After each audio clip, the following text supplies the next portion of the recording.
Ustaz, siap. Ya, Al-Mukarram Ustaz Mukhtar. Amin, amin. Kita lanjutkan diskusi santai. Iya, betul. Sharing hal-hal yang bermanfaat, terutama yang berkaitan dengan masyarakat. Ini Pak Ustadz, kalau apa namanya di kita ya, di lingkungan kita, di masyarakat itu kan sering ada orang gampang diganggu Pak Ustadz. Iya. Orang, terutama orang-orang yang suka ngelamun gitu, itu gampang, gampang sekali ya Ustadz, apa orang itu terganggu ya. Iya, Ustadz. Gangguan setan artinya itu Ustadz. Ya.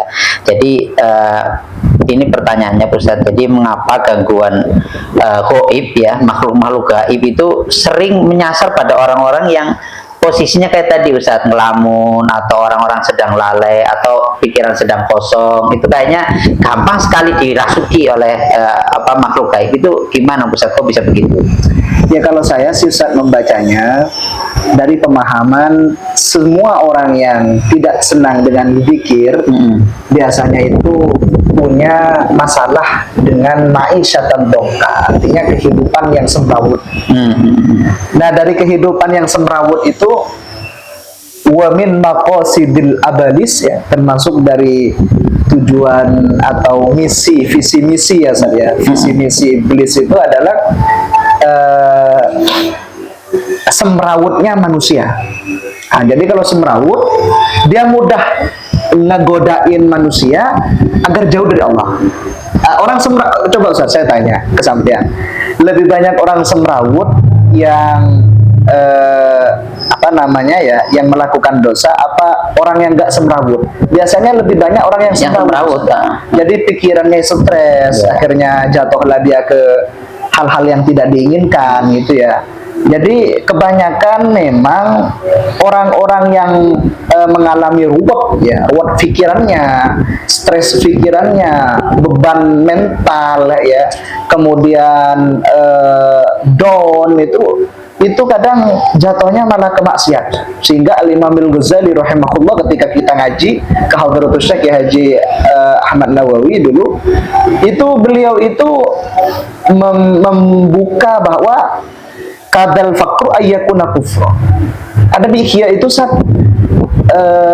fakir itu kadang mengantarkan kepada sesuatu yang membikin kita itu bertentangan dengan ajaran Allah.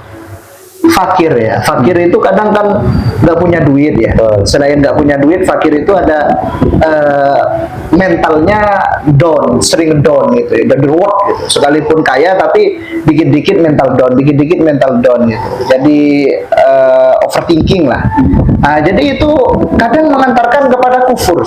Kufur dalam arti menentang keputusan Allah atau menentang perintah Allah, jadi nggak sholat gitu. Orang semrawut kan kadang malas ya, begini aja hidup, nyembah juga sama, nggak nyembah sama gitu ya. Kalau itu banyak banyak loh. Itu yang membahayakan, jadi yang tadi mendekatkan kepada kekufuran. Iya betul Ustaz. Jadi tidak selamanya harta, mohon maaf Ustaz ya, kemana-mana ya. Jadi harta itu Ustaz kadang di dalam Al-Quran dibahasakan khairon kasiro. Tidak semua harta itu menjadi penyakit, tapi kadang harta itu menjelma menjadi obat. Dikarenakan itu tidak semua orang kaya itu mazmum, tercela. Dalam Ihya ini Ustaz ya, dalam Ihya ini Ustaz, tidak semua orang kaya itu mazmum, tidak semua orang miskin itu mahmud, tidak semua yang miskin itu terpuji.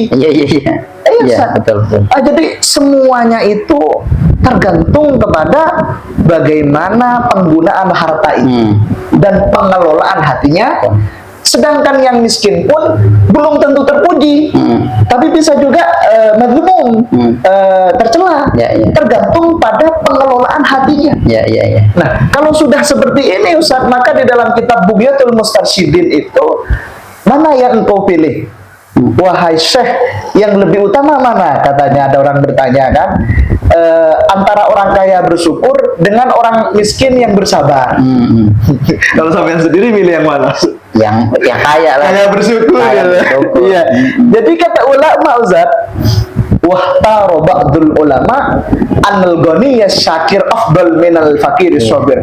Posisinya di dalam agama, orang kaya yang mudah bersyukur lebih baik daripada orang fakir yang bersabar dengan kefakirannya. Wahtaro ba'dun akhor, dan memilih yang lainnya ya. Ini teksnya bisa jadi nggak sama Ustaz, tapi substansinya sama. yang lainnya itu memilih bahwa orang fakir yang bersabar lebih utama daripada orang kaya yang bersyukur. Kenapa Ustaz? Karena orang fakir yang bersabar itu lebih selamat daripada bahaya-bahayanya uang. Nah, yaitu sombong, merasa diri lebih dari orang lain.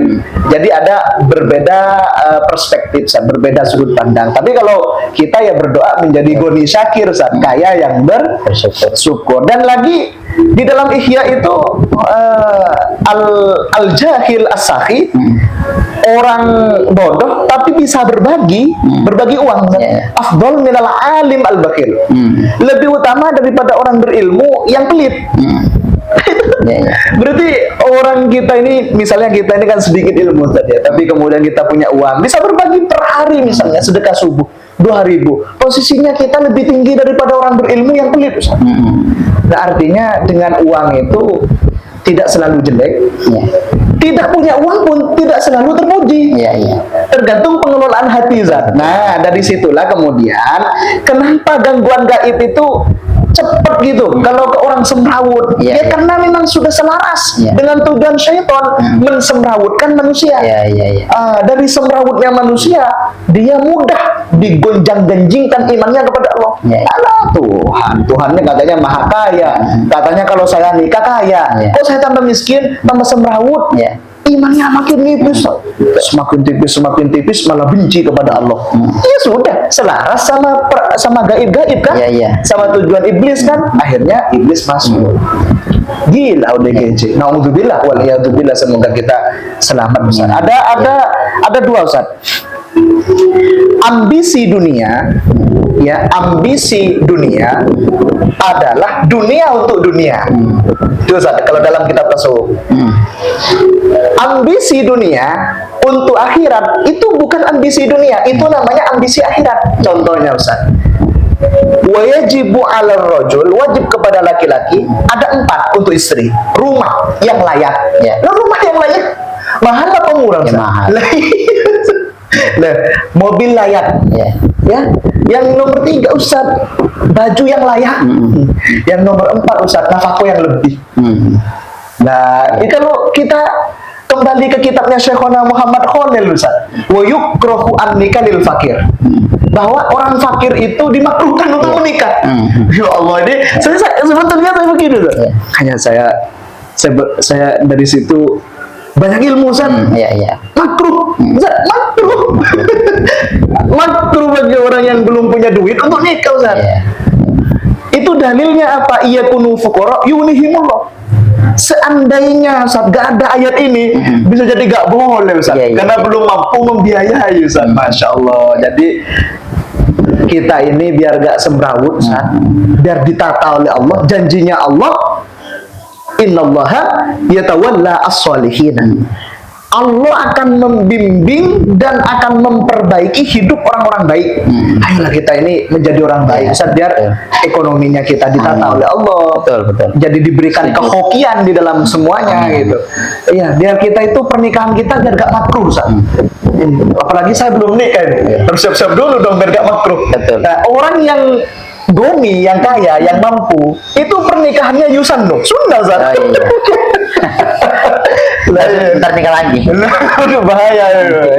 Iya, Ustaz. Ya, Ustaz, terima kasih, Ustaz. Jadi tadi kenapa gaib ini atau makhluk gaib itu sudah selaras dengan tujuan syaitan. Lebih senang masuk ke orang-orang yang pikirannya kosong gitu. Semrawut gitu. Bahkan saya sendiri, ya ini pentingnya teman-teman itu aktif dan produktif dalam hal positif ya. Artinya gini, nggak hanya orang yang suka ngelamun dari kalangan orang dewasa, teman-teman yang masih muda, ya anak-anak sekolah atau mahasiswa itu kalau bisa aktif aktif belajar, aktif kegiatan, aktif sosial dan sebagainya, termasuk aktif ibadah. Biar menghindari tadi ketika kita kosong lalai dimasukinlah yang gaib gitu ya. Artinya dimasukin ke hal-hal yang gaib, nanti semrawut macam-macam. Akhirnya ada orang demo ikut demo gitu, ada orang tawuran ikut tawuran, karena memang nggak ada sisi positifnya yang pengen dimunculkan, pengen dijalankan. Makanya teman-teman ya, ayo diaktifkan ya, paling tidak orangnya diam tapi dalam hatinya ingat Allah ya, sholawat apa istighfar, paling tidak aktif lah, jangan pasif. Karena apa? Takutnya tadi begitu kita lalai sedikit atau kosong pikirannya, maka yang goib itu langsung masuk dan bikin kita tambah semrawut ya. Mudah-mudahan kita terhindar dari itu. Amin, amin. Terima kasih Ustaz. Assalamualaikum. Waalaikumsalam.